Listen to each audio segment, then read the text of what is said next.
Hello friends, রমাস cooking চ্যানেলে সবাইকে স্বাগত। আজকে আমি আপনাদের জন্য নিয়ে এসেছি মশালা ভেন্ডি ভাজার রেসিপি। প্রথমেই ফ্রাইং প্যানে তেল গরম করে নেব।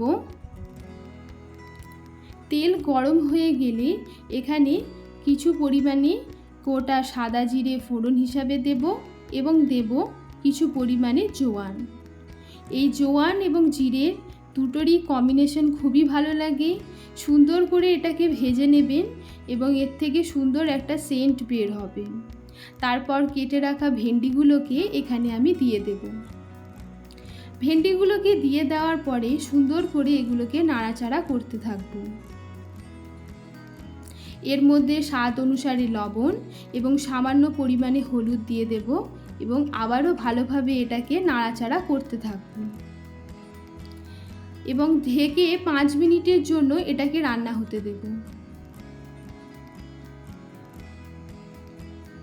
5 মিনিট পর দেখুন আমার ভেন্ডি থেকে কি সুন্দর জল বেরিয়ে গেছে। এই অবস্থায় কিছু পরিমাণে পেঁয়াজ এবং কাঁচা লঙ্কা এখানে দিয়ে দেব।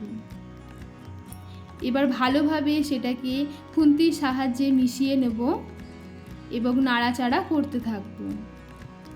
তারপর আবারও 5 মিনিটের জন্য এটাকে রান্না হতে দেব। 5 মিনিট পর এখানে আমি এবারে কিছু মশলা অ্যাড করব। এখানে দিয়ে দেব 1 চামচের মতো কাশ্মীরি লঙ্কা গুঁড়ো, 1 চামচের মতন জিরে গুঁড়ো এবং 1 চামচের মতো ধনে গুঁড়ো।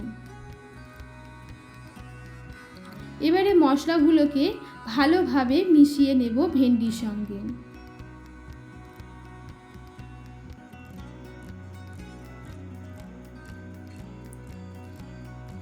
মেশানো হয়ে গেলে 5 মিনিটের জন্য এটাকে আবার রান্না হতে দেব ঢাকা দিয়ে।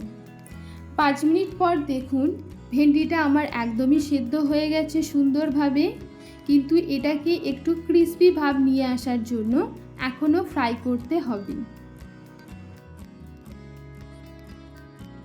এবারে হাই ফ্লেমে ভেন্ডিটাকে আমরা ভাজতে থাকব। বেশ কিছুক্ষণের জন্য ভেজে নেব এটা।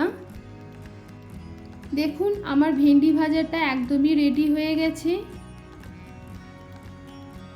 এটা আপনারা গরম গরম ভাতের সঙ্গে, রুটির সঙ্গে এবং পরোটার সঙ্গে সার্ভ করতে পারেন। খুব ভালো খেতে হয় এবং খুব তাড়াতাড়ি বানিয়ে ফেলা যায়। আজকের রেসিপি যদি আপনাদের ভালো লেগে থাকে অবশ্যই লাইক করবেন, কমেন্ট করবেন, শেয়ার করবেন এবং নতুন বন্ধুদের বলছি আমার চ্যানেলটাকে সাবস্ক্রাইব করবেন। Thank you.